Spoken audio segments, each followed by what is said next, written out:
نبي وآدم بين الماء والدين أما بعد فأعوذ بالله من الشيطان الرجيم بسم الله الرحمن الرحيم قال الله تبارك وتعالى في القرآن المجيد والفرقان الحميد وإن تعدوا نعمة الله لا تحصوها وقال في مقام آخر ثم لتسألن يومئذ عن النعيم صدق الله مولانا العظيم وصدق رسوله النبي الأمين المدين المبين الكريم ونحن على ذلك لمن الشاهدين والشاكرين والحمد لله رب العالمين.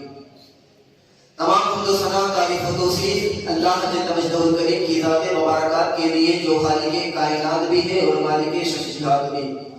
اللہ جل وعلا کی حمد و ثنا کے بعد حضور نبی اکرم نور مجسم شفیع امم رسول محتشم نبی کے مکرم اللہ کے پیارے امت کے سہارے رب کے محبوب دانائے غیوب مالک رقاب امم فخر کرب و عجم والی قوم و مکان سیاہ لا مکان سید انس و جان سرور لالا روحان دیگر تابا سر نشین مہ و شام ماہ خوبا شہنشاہ حسینہ کبیر بہے لونا جلوے صبح ازل نور ذات لم یزل باعث تکوین عالم فخر آدم و بنی آدم نیرے قطعہ رازدار معروفہ شاہد ماتوا صاحب علم نشرہ معصوم آمینہ احمد مجتبہ محمد مصطفیٰ صلی اللہ تعالی علیہ وسلم کی بارگاہ گوہروار میں اپنی محبتوں عقیدتوں ارادتوں کا خراج پیش کریں اور بڑی بہادر اللہ کا سبیلہ سیدنا و مولانا محمد مالک الجود والکرم بارئ الکرام یومہ الکریم وبارک وسلم صلی اللہ علیہ وسلم و سلام علیکہ یا رسول اللہ صلی اللہ تعالی علیہ وسلم. غوث اعظم ممنے بے سر و ساما مددے قبلہ دی مددے کعبہ ایمہ مددے بگرداد بلا افتادہ کشتی ضعیفان و شکشتہ رات پشتی بحق خواجہ عثمان ہارون مدد کن یا معین الدین چشتی. اللہم نور قلوبنا بتلاوت القرآن وزین اخلاقنا بالقرآن ونجنا من النار بالقرآن وادخلنا الجنت بالقرآن. حضرات محترم، میں نے ابھی بھی آپ حضرات کے سامنے قرآن مجید فرقان حمید سے دو آیات مبارکہ الگ الگ جگہ سے تلاوت کرنے کا شرف حاصل کیا. اللہ رب العزت قرآن عظیم فرقان حمید میں ارشاد فرماتا ہے وَإِن تَعُدُّوا نِعْمَةَ اللَّهِ لَا تُحْصُوهَا، اور ایک مقام پر ارشاد فرماتا ہے ثُمَّ لَتُسْأَلُنَّ يَوْمَئِذٍ عَنِ النَّعِيمِ. یہ دو آیتیں مبارکہ ہیں. پہلی آیت مبارکہ کا ترجمہ یہ ہے کہ اللہ تبارک و تعالی ارشاد فرماتا ہے کہ اپنے بندوں کو میں نے اتنی نعمتیں دی ہیں کہ اگر وہ اس کو شمار کرنا چاہیں گننا چاہیں تو اس کو گن نہیں سکتے. اتنی نعمتیں میں نے اپنے بندوں کو عطا فرمائی ہے کہ اگر میرے بندے اس کا شمار کرنا چاہیں اس کی گنتی کرنا چاہیں اس کو کاؤنٹ کرنا چاہیں تو اسے کاؤنٹ کر نہیں سکتے کیونکہ نعمتوں کی تعداد ہی اتنی ساری ہے. بے شمار نعمتیں میں اپنے بندوں کو عطا فرمائی ہے تم گن ہی نہیں سکتے. لیکن دوسری آیت مبارکہ کا ترجمہ آپ سنیں گے تو آپ کے پاؤں تلے زمین کھسک جائے گی. یہ آیت مبارکہ بڑی خوشی ہوئی، سبحان اللہ کے نعرے لگنے لگے، زبان سے خود بخود نکلنے لگا کہ رب نے کتنی نعمتیں عطا فرمائی ہے.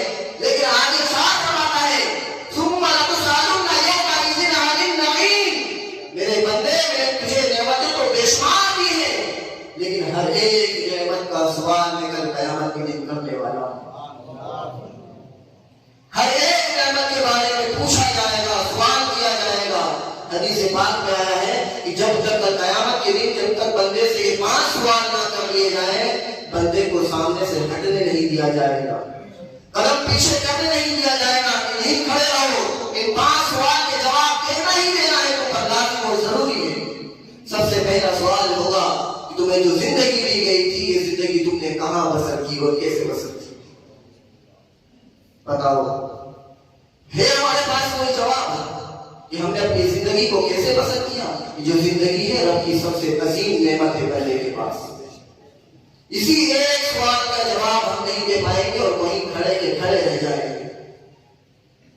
ثم لتسألن یومئذ عن النعیم. وہاں تو ہر نعمت کے بارے میں سوال کیا جا رہا ہے، ہر نعمت کے بارے میں سوال کیا جائے گا. جو نعمتیں چاہے چھوٹی ہو بڑی ہو متوازن ہو کیسی بھی ہو، چھوٹی سے بڑی ہر نعمت ہر ایک نعمت تمہیں دی گئی ہے اس کے بارے میں کل قیامت کے دن پوچھا جائے گا. لیکن اللہ کے رسول نے ارشاد فرمایا کہ یہ 5 سوال جب تک کہ تم سے کر نہ لیا جائے تب تبارک و تعالیٰ اپنے سامنے سے تمہیں ہٹنے نہیں دے گا. اور پھر سب سے پہلا سوال یہ ہوگا کہ میرے بندے نے جو زندگی دی تھی تم نے زندگی کہاں گزاری؟ بتاؤ ہے ہمارے پاس کوئی جواب؟ کوئی ہم سے پوچھ لے کہ تم نے دن کہاں گزارا تو ہم کو ایک دن کا حساب نہیں دے سکتے, وہاں پوری زندگی کا حساب دینا پڑے گا. صرف ایک دن کا اگر سوال پوچھ لیا جائے, شام کو بیوی اگر پوچھ لے کہ تم نے دن میں کہاں تھے, تو بجائے جھوٹ بیوی سے کوئی کہا بتا کہ میں وہاں تھا وہاں تھا وہاں تھا, کیونکہ اس نے کام اتنے غلط غلط دن میں کیے ہیں کہ اپنی بیوی سے بھی رسوا ہو سکتا ہے. بیوی سے اپنے الفاظ کو چھپا رہا ہے, اپنی باتوں کو چھپا رہا ہے, وہ جھوٹ بول رہا ہے بیوی سے, جبکہ بیوی خدا نہیں ہے.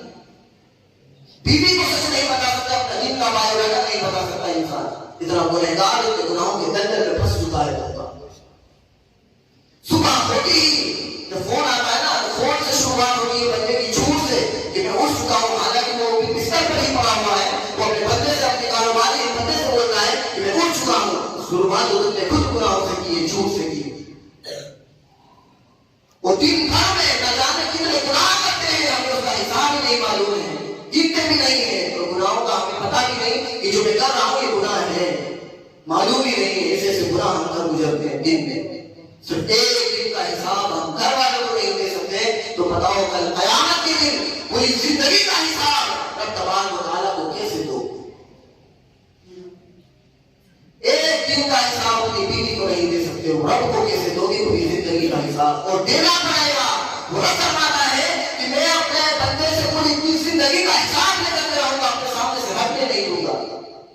پوری زندگی کا حساب صرف اکیلے ایک کمرے میں بلا کر کے نہیں دیا جائے گا. جیسے کہ اب آج کل مال میں ہم جاتے ہیں, جو تفتیش ہوتی ہے نا, تو ایک سائڈ کو بلا کر کے بندہ تفتیش لگا, پوری چھان بین کرتا ہے تمہارے پاس کچھ غلط آئٹم تو نہیں ہے.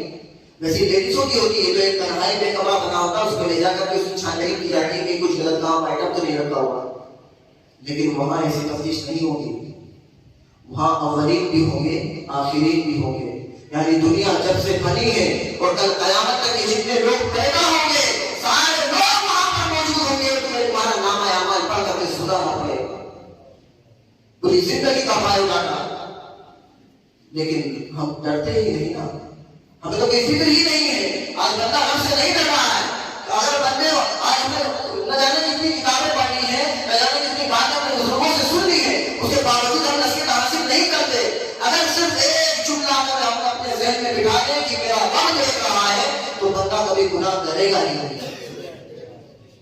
ہم عالم ہو گئے, مفتی ہو گئے, قاضی بن گئے, سب کچھ ہو گئے, نہ جانے کتنی کتابیں نگاہوں سے گزر گئی, لیکن ابھی تک یہ ذہن میں جملہ نہیں بٹھا سکے کہ رب میرا دیکھ رہا ہے. نہ جانے زندگی بھر میں کتنے گناہ کر چکے ہیں ہم. اتنی بڑی بڑی کتابیں پڑھنے کا کیا فائدہ جب ذہن میں ایک جملہ نہ بٹھا سکو کہ میرا رب دیکھ رہا ہے؟ تو پھر کیا مطلب اتنی بڑے حساب کتابیں پڑھنے کا؟ کل قیامت کے دن پوچھا جائے گا کہ تم نے اپنی زندگی کہاں گزاری. بتاؤ کیسے جواب دیں گے ہم؟ اور میں کسی اور کے بارے میں نہیں, اپنے آپ کے بارے میں کہتا ہوں کہ میں کیسے جواب دوں گا. ہر بندہ یہاں پر بیٹھا ہوا اپنے بارے میں سوچے تو صحیح. اپنے دماغ میں, اپنے کبھی ذہن میں یہ سوال کیا ہے کہ میرا رب مجھ سے راضی ہے یا نہیں ہے؟ کبھی تیرے ذہن میں اپنے دماغ میں یہ خیال دلایا نہیں. آج اسی محفل میں یہی بیٹھے بیٹھے کوئی ہاتھ نہیں کھڑا کرنا ہے, کسی کو زبان اعلانیہ طور پر نہیں کہنا کہ میں اپنے سوال کرتا ہوں. اپنے ذہن میں اپنے آپ سے سوال کرے کہ میں نے اپنے آپ سے یہ سوال کیا ہے کہ نہیں کیا ہے کہ میرا رب مجھ سے راضی ہے یا نہیں. آج سب اپنی اپنی آنکھیں بند کر کے ابھی آج اسی محفل میں سوال کرو اپنے آپ سے کہ میرا رب مجھ سے راضی ہے یا نہیں. کیا ہمارے کرتوت ایسے ہیں کہ میرا رب مجھ سے راضی ہو؟ ابھی جمعہ کی نماز کے لیے ابھی ہم آئے, نہ جانے کتنوں کا دل دکھا کر کے آئے ہیں, کتنوں سے لڑائی جھگڑے کر کے آئے ہیں, کتنوں کو گالیاں پک کر کے آئے ہیں, اور آ کر کے مسجد میں بیٹھ گئے. نہ جانے کتنے ہم سے ناراض ہیں, گھر والے ناراض ہیں, باہر والے ناراض ہیں, بھائی ناراض ہیں, بہن ناراض ہیں, رشتہ دار ناراض ہیں, اور اپنی بارگاہ میں آ کر کے سجدے کر رہے ہیں. بتاؤ تو صحیح, وہاں گھر پر ماں باپ ناراض بیٹھے ہیں, وہ تم رب کو راضی کرنے آئے ہو ہی نہیں سکتا. بغیر والدین کی رضا کے ہم راضی ہو ہی نہیں سکتا. رب کی رضا میں ماں باپ کی رضا شامل ہے. جب تک ماں باپ رب کو راضی نہ کریں گے رب راضی نہیں ہو سکتا. ثم لتسألن يومئذ عن النعيم، اپنے ذہن میں بٹھا لو کل قیامت کے دن ہر ایک نعمت کا سوال کیا جائے گا. کہ ماں باپ کی بہت عظیم نعمت ہے، رشتہ داری یہ رشتے یہ سب سے عظیم نعمتیں ہیں، ان کی قدر کرو، ان کا دل نہ دکھاؤ، اپنے آپ کو سنبھالنے کی کوشش کرو. جب آپ سمجھ جاؤ گے تو پھر آپ دوسرے کو دعوت دینا شروع کر دو گے. جب آپ اپنے آپ کو سنبھال لو گے نا تو دوسرے کو دعوت دینا شروع کر دو گے. ایسا ہونا بھی چاہیے. کل قیامت کے دن سوال ہوتا ہے میرے دوست. ایک بزرگ تھے، بہت بڑے اللہ کے ولی تھے، ان کا چرچا پورے شہر میں تھا. ایک شخص نے چاہا کہ وہ میرے گھر پر آئے، میرے گھر پر آ کر کے اپنے قدم کو رکھیں، میرے گھر پر دعوت کھائیں، بڑی خوشی ہوگی مجھے، میرے گھر میں برکتیں ہوں گی. اس نے جا کر کے اللہ کے ولی سے کہا، اللہ والے سے کہا کہ آپ کو میرے گھر پر دعوت ہے. انہوں نے منع کر دیا کہ نہیں، مجھ کو نہیں دعوت، نہیں آپ آؤں گا، میں آپ سے معذرت چاہتا ہوں. لیکن اس نے کئی مرتبہ اصرار کیا، بہت مرتبہ انسسٹ کیا، میں آپ کو اپنے گھر بلانا چاہتا ہوں، آپ آئیں میرے گھر، میرے آ کر آئیں. تو اس نے جب بہت زیادہ اصرار کیا تو انہوں نے حامی بھر لی کہ ٹھیک ہے میں آؤں گا، لیکن میری 3 شرطیں ہیں. یہ 3 شرطیں ہیں، اگر تم ان پر عمل کرو تو میں ضرور تمہارے گھر پر آؤں گا. کہا ٹھیک ہے، آپ جو اتنے دنوں سے اصرار کر رہا ہے کہ اللہ والے ہیں میرے گھر آئے، 3 شرطیں بالکل آپ جو کہیں میں ماننے کو تیار. انہوں نے کہا اچھا پھر فرمائے کیا پہلی شرط کیا ہے؟ تو انہوں نے کہا کہ میں آپ کے گھر آؤں گا، جہاں پر بیٹھوں گا میرا دل کرے گا میں جہاں بیٹھوں گا آپ منع نہیں کریں گے. کہا ٹھیک ہے، بالکل آپ کا جی جو چیز چاہے، میں تو یہی چاہتا ہوں کہ میرے گھر آئے، آپ جہاں بیٹھنا چاہیں آپ بیٹھیں. دوسری بات کہ میں جو کھاؤں گا آپ منع نہیں کریں گے. ہاں بالکل، آپ کے آپ کے سامنے دسترخوان بچھا ہے، آپ کا جو دل چاہے آپ کھائیں، آپ ہی کے لیے تو بنائے سب کچھ، جو کھانا چاہیں. تو انہوں نے کہا ٹھیک ہے آپ اپنے گھر آپ آئیں. دوسری شرط بھی منظور ہے. کہا تیسری شرط؟ تو تیسری شرط انہوں نے کہا کہ میں جو کچھ بھی تمہیں کہوں گا تمہیں ماننا پڑے گا. انہوں نے کہا بالکل، آپ ارشاد فرمائیں، حکم فرمائیں، میں آپ کی بات پر عامل ہوں، یعنی عمل کروں گا، ضرور کروں گا. آپ تشریف لائیں. تینوں بات مان لی. جب وہ بزرگ اس کے گھر پر آئے اور آ کر کے جب بیٹھے، انہوں نے جہاں اپنا من پسند جگہ کو تلاش کیا اور بیٹھ گئے. بیٹھنے کے بعد انہوں نے اپنے جبے میں سے، اپنے دامن میں سے روٹی، باسی روٹی نکالی، سوکھی روٹی نکالی اور انہوں نے کھانا شروع کر دی. کیونکہ انہوں نے کہا تھا میں جہاں بیٹھوں جو کھاؤں آپ کچھ نہیں کہیں گے. انہوں نے جہاں اپنی پسند جگہ مناسب سمجھی زمین پر بیٹھ گئے اور اپنے جیب سے دیوالے نکالے، باسی ٹکڑے نکالے اور انہوں نے تناول کیا. اور کرنے کے بعد میں پھر آپ نے کہا گھر والوں سے کہ جاؤ ایک گرم توا لے کر کے آؤ. کیا کہا؟ ایک گرم توا لے کر کے آؤ. بہت خطرناک گرم آگ سے بالکل لال توا لایا گیا ان کے سامنے. جب آپ کے سامنے لایا گیا تو آپ اس کے اوپر کھڑے ہو گئے اور کہنے لگے مولا میں نے تیری روٹی کھا لی، اب میں تیرا شکر ادا کرتا ہوں. اس توے کے گرم توے کے اوپر بیٹھ کر کے اس نے آپ نے ان 2 دیواروں کا حساب دیا اور پھر آپ نے کہا کہ اے گھر والوں، میں نے جو آپ سے کہا تھا کہ میں جو کچھ بھی کہوں گا آپ کرو گے، تو میں آپ سے آج یہ کہتا ہوں کہ جو کچھ بھی تم نے کھایا ہے اس توے پہ تم بھی بیٹھو، اس کا حساب تو رکھو. اب سب ہکے بکے رہ گئے، سب حیران و تعجب میں رہ گئے، یہ کیا معاملہ ہے؟ ایسا تو ہو ہی نہیں سکتا. تو آپ نے فرمایا ثم لتسألن یومئذ عن النعیم. تم کو صرف ابھی ایک تو نوالے کا حساب نہیں دے پا رہے ہو، کل قیامت کے دن تبارک و تعالیٰ تم سے ہر ایک نعمت کے بارے میں پوچھے گا. میں نے تو اپنا حساب کیا، تمہیں بھی تباہ ہے نا، یہ دنیا بھی کا کام ہے، یہ دنیا بھی ہٹ ہے، تم اس پر ہی اپنے نوالے کا حساب نہیں دے سکتے تو کل قیامت کے دن جہنم کی آگ پر اپنا حساب کیسے دے پاؤ گے، اس کو کیسے برداشت کرو گے؟ ثم لتسألن یومئذ عن النعیم. اس بزرگ نے یہی آیت کریمہ تلاوت کی اور ان لوگوں کو پڑھ کر کے سنایا. ثم لتسألن یومئذ عن النعیم کی کل قیامت کے دن تبارک و تعالیٰ ہر ایک نعمت کے بارے میں سوال کرے گا. تم ابھی صرف 2 نعمتوں کا حساب نہیں دے پا رہے ہو، وہ بھی اس آگ پر. وہاں جہنم کی آگ ہوگی جس سے دنیاوی آگ پناہ مانگتی ہے. اگر جہنم کی صرف ایک سوئی کے ناکے کے برابر کھول دیا جائے نا جہنم کو دنیا کی طرف، پوری دنیا جل کر کے راکھ ہو جائے. صرف سوئی کے ناکے کے برابر اگر جہنم کو دنیا کی طرف کھول دیا جائے تو پوری دنیا تباہ و برباد ہو جائے. اتنی خطرناک آگ ہے وہ. وہاں کل کیا حساب تو ذرا بتاؤ تو صحیح. اللہ کے رسول صلی اللہ علیہ وسلم نے حضرت جبریل سے پوچھا، اے جبریل جہنم کا سب سے چھوٹا عذاب کیا ہے؟ جبریل نے عرض کیا، یا رسول اللہ جہنمیوں کو کل قیامت کے دن آگ کے جوتے پہنائے جائیں گے. یہ سب سے چھوٹا عذاب، جہنم کا سب سے چھوٹا عذاب ہے کہ کل قیامت کے دن جہنمی جو ہوگا نا اس کو صرف آپ کے جوتے پہنائے جائیں گے. اور پھر آگے عرض کرنے لگے، آگے کہا کہ اے اللہ کے رسول صلی اللہ علیہ وسلم، لیکن اس جوتوں کی گرماہٹ کا عالم یہ ہوگا کہ جب جہنمیوں کو اپنے پیروں میں ڈال لے گا تو اس کی گرمی اور ہٹ کا یہ عالم ہوگا، اس کا دماغ پگھل کر کے اس کے قدموں میں آتا ہوا نظر آئے گا. جوتوں کی گرماہٹ قدموں میں اتنی زیادہ ہوگی کہ دماغ پگھلنے لگ جائیں گے لوگوں کے. یہ سب سے چھوٹا عذاب ہے جہنم کا.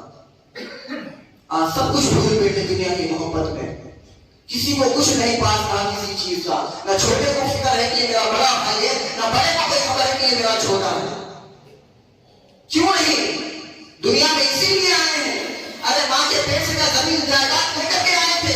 نہیں، دنیا میں آنے کے بعد پتا چلے کہ یہ چیز میری ہے، اور وہ چیز کے بارے میں تو یہ کہنا ہے کہ میں اس کا مالک ہوں. تو ہے ہی نہیں اس کا مالک، اس کا مالک تو اللہ تبارک و تعالیٰ ہے. تمہیں دنیا میں آیا بھی خالی ہاتھ تھا، اور کل قیامت تم جائے گا قبر میں تو خالی ہاتھ جائے گا، کچھ نہیں لے کر کے جانا ہے. کیا ماں کے پیٹ سے لے کر جائے تھے زمین اور جائیداد؟ نہیں. تو کیوں اپنے بھائی پر تلواریں تاڑ رہے ہو؟ کیوں بیٹا کھا رہے ہو اپنے بھائیوں پر پیروں پر؟ کیوں ان کی عزت رسوا کر رہے ہو مارکیٹ میں؟ صرف زمین اور جائیداد کے چکر میں، دنیاوی چکر ہو. نہ ماں کے پیٹ سے لے کر جاؤ، نہ قبر میں لے کر کے جانا ہے، تو یہ سب کچھ یہی چھوڑ کر کے جانا ہے. تو کیوں اتنے جھگڑے میرے بھائی؟ سب کچھ یہی رہ جانا ہے. معاف کرنا سیکھو نا. چھوڑو، یہی سمجھ کے چھوڑو کہ رب تبارک و تعالیٰ نے دیا ہے وہ اور دے گا انشاءاللہ جتنا زندگی رہی. تو چھوڑ دو یہ دنیا کی پیسہ ہے، چھوڑ دو اس کو. جو ضرورت کی چیزیں اس کو ضرورت کے حساب سے رہنے دو، اور جو مقصد ہے اس کو کبھی بھولو مت. آج ہم نے نا مقصد کو ضرورت بنا لیا، اور جو ضرورت تھی نا اس کو ہم نے مقصد بنا لیا. جو روپیے ہے نا، روپیے یہ زمینی جائیداد یہ سب کیا ہے؟ یہ صرف ضرورت کے حساب سے تھی. یہ ہماری ضرورت کے لیے تھی کہ بچوں کو کھانا کھلانا ہے، کپڑے پہننا ہے، بیوی کو لڑا کر کے دینا، یہ کرنا ہے. یعنی کھانے پینے کے لیے صرف ضرورت کے لیے چیزیں بنائی گئی تھی. لیکن آج ہم نے اس کو اپنا مقصد بنا لیا. جب مقصد بنا لیا ہے نا، تبھی آج ہمارے درمیان آپسی رشتے ختم ہو گئے، جھگڑے ہونے لگے، کیونکہ ہم نے اس کو مقصد بنا لیا. اس کو ضرورت ہی رہنے دو، اور اب سے دعا کرو کہ مولا یہ زمین جائیداد یہ مال و زر یہ سب میری ضرورت ہی رہے زندگی پر، کبھی میرا مقصد نہ بنے. مقصد تو ہوگا، وہ مقصد تھا، ہم نے اس کو ضرورت بنا لیا. ہم بیمار ہوئے تو رب کو یاد کرا، ہم کچھ پریشانی میں گئے تو ہم نے رب کو یاد کیا، ہم رب کو بھول گئے، ہم نے اسے صرف ضرورت کے لیے یاد کیا. ارے وہ مقصد ہے، وہ مقصد ہے، وہ مقصد بنائے رکھو. یہ جو ضرورت ہے اسے ضرورت بنائے رکھو. یہ ضرورت ہے مقصد بننے لگی تو ہمارے آپس میں جو رشتے ٹوٹنے لگے اس کی کوئی حد نظر نہیں آتی. اور ہم نے اس مقصد کو اپنی ضرورت بنا لیا تو آج ہم دنیا میں پریشان نظر آ رہے ہیں. میرے دوستوں، جو مقصد ہے اس کو مقصد بنائے رکھو. رب کا ہمارا مقصد ہے پانچوں ٹائم مسجد میں آیا کرو، اس رب کا حکم مانا کرو، روزے رکھو، اس کی عبادتیں کرو، ذکر کرو، قرآن کی تلاوتیں کرو. یہ ہمارا مقصد ہے. یہ سب چیزیں مقصد نہیں میرے دوستوں، یہ تھوڑی دن کا ہے مقصد. اگر مقصد بنا لیا نا تھوڑا دن ختم ہو جائے گا. مقصد وہ ہے رب تبارک و تعالیٰ، اس کے رسول مقصد ہے، قرآن مقصد ہے، نماز مقصد ہے، یہ چہرے پہ سنت رسول یہ مقصد ہے. یہ تمام چیزیں جو ہم دنیا میں کمانے کے لیے کر رہے ہیں نا یہ مقصد نہیں. مقصد اس کو بناؤ، ضرورت کو ضرورت رہنے دو، کیونکہ یہ ظلم ہے. بزرگان نے فرماتے ہیں وَزْرُ الشَّيْءِ إِلَىٰ غَيْرِ مَحَلِّهِ، یعنی ایک چیز کو دوسری جگہ پر، یعنی اس کی جگہ تو یہ ہے لیکن اس کو دوسری جگہ پر رکھنا یہ ظلم ہے. کیا ہے؟ ظلم ہے. وَزْرُ الشَّيْءِ إِلَىٰ غَيْرِ مَحَلِّهِ، ایک چیز کو اس کی جگہ سے ہٹا کر کے دوسری جگہ میں رکھ دینا یہ ظلم ہوتا ہے. سمجھ میں آئے نا؟ اب اگر ماما جو ہے سر پہ پہننے کی چیز ہے لیکن یہ اب اس کو اگر میں اٹھا کر کے اپنے قدموں میں رکھوں تو یہ ظلم ہے. کیا ہے؟ ظلم ہے. میں ظالم ہے، یہ غلط کرنے والا ہوں. اسی طریقے سے جو نمازیں ہیں وقت پر پابندی کے ساتھ پڑھنے کا حکم دیا گیا ہے کہ آپ نماز پڑھو اس وقت مقررہ پر. اذان ہوتی ہے عصر کے وقت ہوتی ہے، مغرب کے وقت ہوتی ہے، عشاء کے وقت، پانچوں ٹائم مقرر ہے بیٹھے کے کہ تجھے اس ٹائم نماز پڑھنی ہے. لیکن ہم کیا کرتے ہیں؟ اس نماز کو اس کے وقت پر ادا کر ہی نہیں رہے. تو یہ کیا ہے؟ یہ ظلم تو ہے اور ہم ظالم ہیں. اور یہ ظلم کس کے ساتھ کر رہے ہیں؟ اس رب کے ساتھ ظلم کر رہے ہیں. بتاؤ کیا حشر ہوگا؟ آج اس محفل میں سچی توبہ کریں، ورنہ دنیا کے حاصل کرنے والے نہ جانے کتنے تھے جنہوں نے نا پوری ہندوستان پر، پورے پاکستان پاکستان پر پورے افغانستان پر حکومتیں کری ہیں اور نہ جانے کتنے سال حکومتیں کری ہیں، آج ان کا کوئی نام لیوا بھی نہیں۔ پورے ہندوستان پر جتنی حکومتیں تھی، بڑے بڑے بادشاہ، بڑے بڑے راجا مہاراجا گزر گئے، چلے گئے دنیا سے، آج کوئی ان کا نام لیوا بھی نہیں۔ لیکن جنہوں نے رب کی رضا حاصل کر لی وہ آج قبروں میں بھی ہے، جو لوگ ان کے عرس منا رہے ہیں، بنانے کے بعد آج غریب نواز کی بارگاہ میں لاکھوں لوگ نہ جانے کہاں سے جب تک ٹھکانا تھا جو کوئی پوچھتا نہ تھا، تم نے خرید کر مجھے انمول کر دیا۔ ارے تم اس رب کے ہو تو جاؤ، اور رب تمہیں مرنے کے بعد بھی زندہ رکھے گا۔ اور آج دیکھ لو ایسے پاک کی بارگاہ میں کتنے لوگ نہ جانے دنیا بھر سے جا رہے ہیں غریب نواز کی بارگاہ میں، کیونکہ انہوں نے اپنے آپ کو رب کے سپرد کر دیا۔ ہم بھی آج اپنی اسی محفل میں اپنے آپ کو رب کے سپرد کر دیتے ہیں، انشاءاللہ زندگی میں بھی سلامت رہیں گے اور مرنے کے بعد قبر میں بھی سلامت رہیں گے، کیونکہ جو مردہ ہو گیا وہ رب کا ہو گیا، وہ دنیا کا ہو گیا۔ آج مزاروں پر بھی لوگ جا رہے ہیں اور قبر میں بھی لوگ زندہ ہیں، ہے کہ نہیں؟ ہمارا عقیدہ ہے کہ اللہ ہمارے قبروں میں بھی زندہ ہے، اور انشاءاللہ آنے والے مہینے میں چاند شبری کا عرس آنے والا ہے۔ یہ دیکھو، یہ ہے اللہ والے جنہوں نے اپنے آپ کو اللہ کے حوالے کر دیا، تو رب نے پھر ان کو قبروں میں بھی زندہ رکھا ہے اور پوری دنیا کو ان کی سپرد کر دیا کہ جاؤ، کہ کوئی اگر نہیں بھی جانا نا تو پتا نہیں کہ جا میرے رب میرا بندہ ہے، وہ اس کی بارگاہ میں چلا جا میرے بندے کے پاس جا، لیکن یہاں سے یہ پریشانی جا میرے بندے سے کہتے ہوئے تیری پریشانی حل کر دے گا۔ تو رب تبارک و تعالیٰ اپنے بندوں کو یہ طاقت عطا فرماتا ہے کہ وہ قبر میں بیٹھ کر کے بھی بندے کی پریشانی کو دور کر دیتے ہیں۔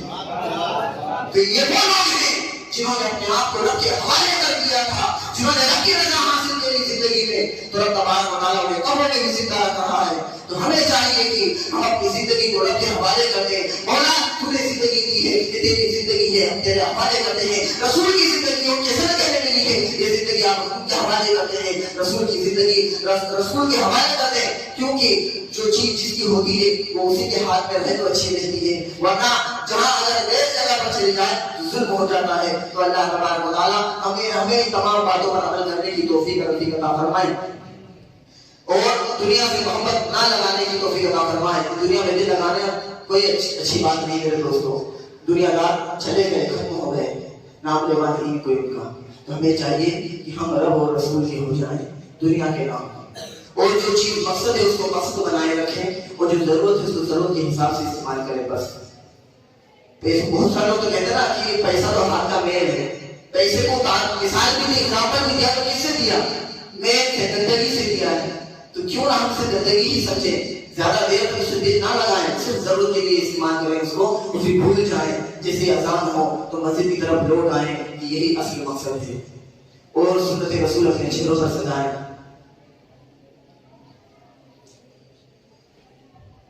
اور اپنے چہروں پر سنت رسول سجائیں۔ بڑی محبت کے ساتھ یہ کہہ رہا ہوں اپنے نوجوانوں سے اور بزرگوں سے بھی جن کے چہروں پر داڑھی نہیں ہے، بڑا بیکار لگتا ہے وہ چہرہ جس پر سنت رسول نہیں ہوتی، بڑا بیکار لگتا ہے جس پر سنت رسول نہیں ہوتی۔ یعنی میرے رسول کو پسند تھی یار، ہمیں چاہیے کہ ہم اس پر عمل کریں۔ میرے رسول کو جو پسند ہے ہمیں کرنا چاہیے نا، نعرے لگاتے ہیں کہ لبیک یا رسول اللہ، لبیک یا رسول اللہ، اے رسول اللہ کے رسول ہم حاضر ہیں، ہم حاضر ہیں، ہم آپ پر جان قربان کرتے ہیں۔ تم یار اپنے چہرے کی قربانی میں دے، قربانی کا یہ تو اچھی بات ہے، ثواب کا کام ہے۔ میں نے کئی لوگوں سے کہا، لیکن لوگوں نے کیا کہا، ارے یار وہ بیوی اجازت دے دیتی ہے۔ بتاؤ رسول کی سننے کی بیوی کی سنو گے یار؟ میرے رسول کو پسند ہے نا، بیوی کو پسند ہو یا نہ ہو، بیوی کو بھی خود بہت پسند کرنا پڑے گی، کیونکہ میرے رسول کو پسند ہے یہ۔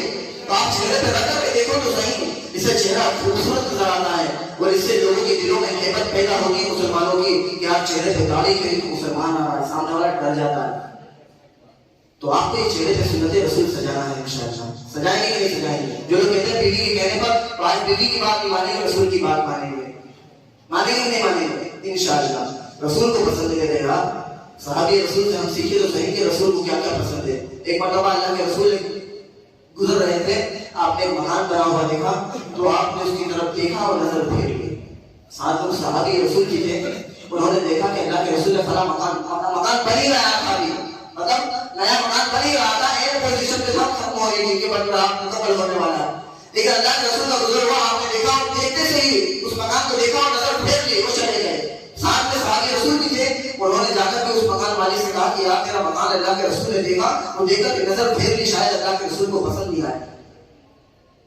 اس نے یہ جملہ سنا, اللہ کے رسول چلے گئے, گزر گئے, لیکن جب واپس ہوئے ایک مرتبہ دوبارہ اس مکان کو دیکھا تو یا تو مکان بنا ہوا تھا, کیا دیکھا کہ وہ زمین پر بالکل ملبہ پڑا ہوا ہے, ٹوٹا ہوا بکھرا ہوا مکان.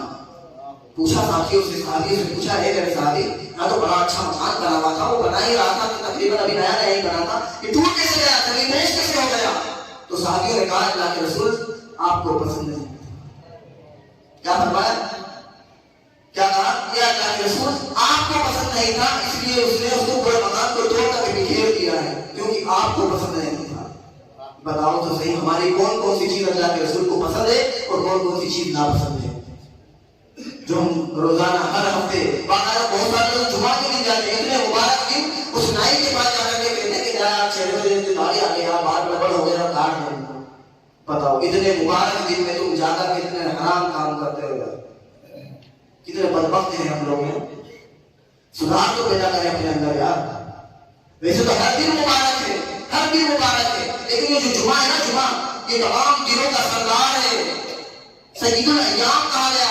صبح پڑھو گا نا, اس سے کہا ہے سید الایام, یعنی یہ جو جمعہ ہے یہ تمام دنوں کا سردار ہے. اور اس جمعہ کے دن ہم جا کر کے نائک سے کہتے ہیں کہ یار میرے چہرے دار صاف کر دے رہا, اس کو بتاؤ تو صحیح اللہ کے رسول کے سینے پر کیا گزرتا ہوگا, ان کے دل پر کیا گزرتی ہوگی. وہ ہمارے لیے راتوں کو رویا کرتے تھے, اے اللہ میری امت کو بخش دے, میری امت کو بخش دے, اور رات رات بھر جاگ کر کے صرف ہمارے لیے رویا کرتے تھے. اور آج ہم اسی رسول کی نافرمانی کر کے اپنی جمعہ والے دن نائک سے جا کر کے کہتے ہیں کہ میری چہرے کی داڑھی اڑا دے میرا.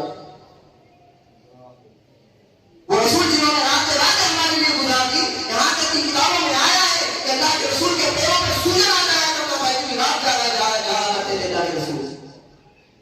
انہوں کے پیروں پر سوجن ہماری وجہ سے, اور آج ہم انہی کے حکموں کی نافرمانی کر رہے ہیں. اتنا تو یاد خیال رکھو, کیا ہوتا ہے چہرے پہ داڑھی رکھنے سے؟ اگر پسوٹی پیدا کرتی چہرے پر, تو اللہ تبارک و تعالیٰ اپنے کائنات کے سب سے عزیز رسول اور سب سے پیارے محبوب کے چہرے پر داڑھی نہیں سجاتا ہوگا. اگر یہ پسوٹی پیدا کرتی چہرے پر, تو رب تبارک و تعالیٰ اپنے پیارے محبوب پر جو کائنات کے سب سے زیادہ حسین ہے, اس حسین چہرے پر اللہ تبارک و تعالیٰ یہ داڑھی نہیں سجاتا. اگر یہ پسوٹی پیدا کرتی تو یہ سجایا اس لیے ہے, بتانے کے لیے کہ یہ حسن کو پیدا کرتی ہے, حسن کو ظاہر کرتی ہے, انسان خوبصورت نظر آتا ہے. اور اللہ تبارک و تعالیٰ نے اپنے بندوں کو بہترین صورت پر پیدا کیا. لقد خلقنا الانسان فی احسن تقویم, کہ ہم نے انسانوں کو خوبصورت پیدا فرمایا. تو اپنے چہروں کو خوبصورت بنائے رکھیں, چہرے کو نہ کاٹیں. جو لوگوں نے وعدے کیے تھے اللہ تبارک و تعالیٰ کو وعدے پر عمل کرنے کی توفیق عطا فرمائے. وفادار بنائیں. بہت بے وفا لوگ ہیں, اللہ کے رسول سے بہت بے وفائی کرنے والے لوگ ہیں. اللہ تبارک و تعالیٰ ہمیں باوفا بنائے. اور اگر وفا سیکھنی ہے نا, سیکھنی ہے, اگر وفا کی وفا کہتے ہیں کس کو ہے؟ آج ہم نے اپنے معیار سے بنا لیا کہ میں وفادار ہوں, میں وفادار ہوں. لیکن اگر واقعی میں وفا سیکھنی ہے تو ابو بکر سے جا کر کے سیکھو, حضرت ابو بکر سے سیکھو. وفا کہتے کس کو, تمہیں پتا چلے گا کہ وفا کہتے کس کو ہے. ابو بکر سے جا کر کے سیکھو, حضرت امام حسین سے جا کر کے سیکھو کہ وفا کس کو کہتے ہیں.